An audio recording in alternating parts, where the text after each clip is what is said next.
Oromoon na guddifate nama gaafate an Oromoodha eenyuyyuu narraa fuchuu hin danda'u. Hagan gaafa seera Oromummaa cabsuti. Kanaaf jara agawootii immoo sagalee ta'u dirqaman qabaan sanyii abbaa gootiiti.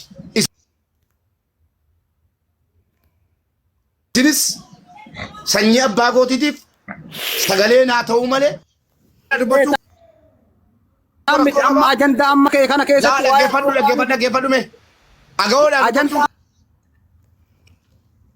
teefi beekaani gosa sin qabu biyyallee hin qabu shayni akkasumas biyya sin qabus gosa sin qabus maaliif jennaan beekaan shayni ka abbaa maraati beekomtii kee ittiin boonta siin boonna agawoo miti abbaa feetee dubbadhu ani garuu agawoo nurraan jedhin wanta tidhiisu kanaaf beeka akka beekaatitti la akka beekaatitti abbaa feete deeggari agawoo sagalee ta'uun nulleen miidhu silleen miidhu beekaan ka abbaa maraati abbaa feete sagalee ta'i biyya feete Itoophiyaa miti biyya feete sagalee ta'i beekaan dhala ilma namaa ka biyya kamiyyuu sagalee ta'a sagalee akka sagaleetti sagalee ta'i walaakin ammoo yoo ani sagaleedhaan agawoodhaati jettu amileen nu cabdi waan ta'eef nama kalee haadha teenna imimmaan raaqee nama rakkataa keenya kalee oolchee waa meeqaan ittiin si boonnu waan ta'eef nama odoo tuffatan nama odoo waa meeqa dhagaa meeqa jecha meeqa sitti dabaran waa meeqaan gochaan nu garsiise waan ta'eef ani agawoodhaan jedhini akka nama beekaatitti akka nama dandeettii waa kamuu qabuutitti Itoophiyaan ala gargaari sibira diqqaa guddaan akka haga beekuun namu sibira jira walaakin ammoo ani Oromoo mitiin jedhin nurraa. Tole ayyee tole fudheera warri koomentiis yaada kennaa kaa yaada koomentii akkam fudhu beektu bakka Oromoo dhumateen agawoodhaa qabsaa tole galatooma qeerroo itti fufi. Ayyee galatoomadha. Yaadi ijoolleen amma kaafte agawoodhaan jiini Oromoo ta'iti sagalee ta'iifidha. Ani agawoo jettees agawoo sagalee taatus wanni dhiibbaa uumu tokko jira jeenatti fakkaatu akka nama tokkotti. Yoo agawoo fin jettees haala inni dubbaturraa irraa wallaaluu natti fakkaate ijoollee teenya. Ni galee ani agawoo jees wanni balleessitu wanni tokkolleen hin jiru.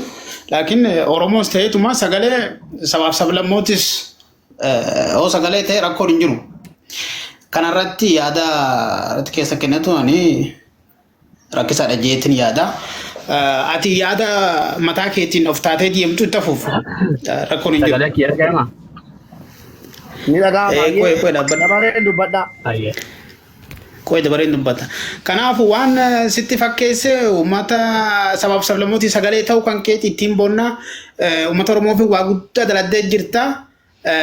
Wanni naftanyoon isirratti bobba'anii maaliifiini namni tokko gaafa ka'ee ija Oromoo dura dhaabbatee sabaaf sablammii sagalee tahee fi ija guute nama san miila jalaadhaanii balleessuu barbaadan. Kuni waan haarawaa miti waan durii irra dhufanii jecha zabana duraa kaasanii dalagaa isaaniiti dalagaa jaraatti.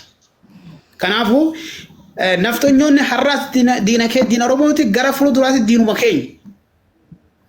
Araarri numa hin jiru jecha kattii diimana. Kuni abba jaalattee abba jibbite fudhadhu. Inni jibbite mataa hidhadhu. Ni galee uummata naannoo Amaaraa kan ammoo naannoomti Amaaraa wanni jaame kuni gosa shantu kee jira. Agawoo jira, Qamaantu jira, Awwi jira, Walloo jira, Oromoo jira, wannumti keessa hin jiru. Abbaa feetee sagalee yoo taate abbaa feetee yoo taate mabtii qabdaa jecha namni kanarratti yaada kennatu akka nama tokkotti dongortanii jirtanii galatooma ittiin gargara.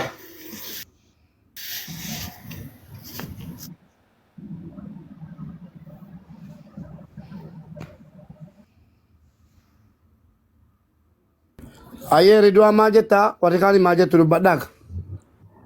Okay, assalamualaikum warahmatullahi wabarakatuh. Baga jiraatan hundi keessanuu. Yaadachiisa takka Mubaarak dhimma kaleessaa sa'aatiin bu'aa isaa agartee jirta jedhee yaada. Tanaaniin bira dabraa. isa ammaa kana namni waa beeku nagartee beekaan namni goonni biyyan qabu saban qabu waan jedhantu jira. Kanama hundaati jecha gartee bu'aa keessantu murteessa. Bu'aan ati buuftu sun jiraachuu keessatti gartee santu murteessa. Santu eenyummaa kan kee daangessa.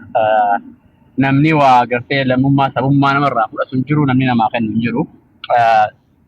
Gartee martuu seeramuu fi qabaatullee ati jabaa yoo taate, goota yoo taate, yoo hajjicha taate kamaraati jecha. Kanama maraati. Itoophiyaa qofa osoo hin ta'in yoo dandeettii gartee beekumsa qabaatte addunyaa kana bakka bu'uu dandeessa jecha. Kanaaf fakkeenyata hedduu kaasuu dandeenya gartee warra saayintistoota gurgurtaa addunyaa kanaa, beektota addunyaa kanaa hedduu kaasuu dandeenya. So bu'aan isaanii nu dabra jecha, ummataaf dabra jecha. So namoota hedduu kaasuu dandeenya addunyaa irratti, namoota dandeettii guddaan gartee qorannoo adda addaatiin waan haaraa addunyaa kanaaf dabarsanii dabran hedduu jira jecha. So namni yoo beekaa ta'e, yoo gartee hajjicha ta'e uf bira dabree biyyaaf dabree gartee addunyaaf hafaa jechaadha. So ani mormii irraa hin qabu. I think Mubaarak illee wanni deemuu haasa'u jiru kuni dhimma siyaasaati. Siyaasni dandeettii fedhaa, hubachuu fedhaa. Siyaasni nama kaawwaniin alaa gartee tarkaanfii 2, 3, 4 dursanii yaaduu fedhaa. Dimoogiraafii siyaasaa dhiyoo kana gartee sooshaal miidiyaa irra jiru wal qabatee yaadni kun dhufe. Saniif yaada kana fide Mubaarak yoo amma ani gartee agaa'uudha jedhu oromummaa irraa mulquu barbaadeetiif gartee gabatee siyaasaa jiru gartee chaalenjii jiru gartee control godhuuf gartee overtake godhuuf yaada fudhate malee jibbaa Oromoo irraa qabaateeti miti. Oromoo miidhuuf illee miti. Siyaasa gama garee baatiin jiru sani to'annoo fi jala kaayuu barbaadeeti. Bifa kanaan haa hubatamu. Yoo dandeettan dhimma kanarra gargaara hundinuu maaliif jennaan yoo burjaajii guddaatti uumu. Sometimes siyaasni yoo burjaajessuu fedha. Yoo burjaajessitee gartee adeemsaa fi yaadni karoorri jalaa bada. So dhimma kana waan kana gartee bifa saniin hubannee yaada kana nu martinuu gartee oromummaa namni nurraa bulqu jiru agaa'oodha jechuu danda'uu qabna. Bu'aan hedduu fiduu danda'a. Waan laajjotti amma haasa'amuu jiru isinitti fakkaachuun balaa namni hedduun immoo ani agaa'oodha agaa'oofiin sagalee taha jechuun bu'aa hedduu sooshaal miidiyaa kanarra dabree lafarratti illee argamsiisuu waan danda'u natti fakkaata. Bifa kanaan yaada bifa kanaan deeggarsa keessa kenna.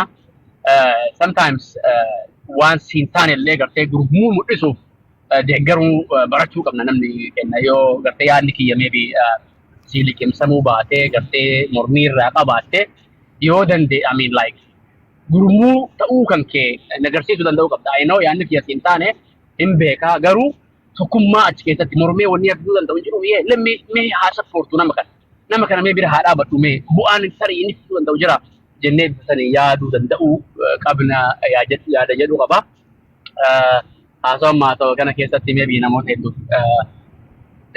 isinii ta'uu dhabuu danda'a. Kabajaa guddaa qabataniif illee so bifa saniin osoo wal hubanne gaariidha jedhee yaada. Wanni tokko kurree yoo jiraatte nuuf kolcha taa'eetiin isin dhaggeeffadha asuma jala.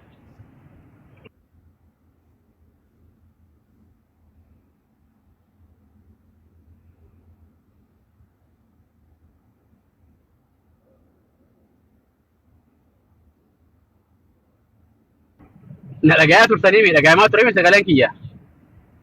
Yaa hin dhagahame tafuufaa namni biraa. Okay.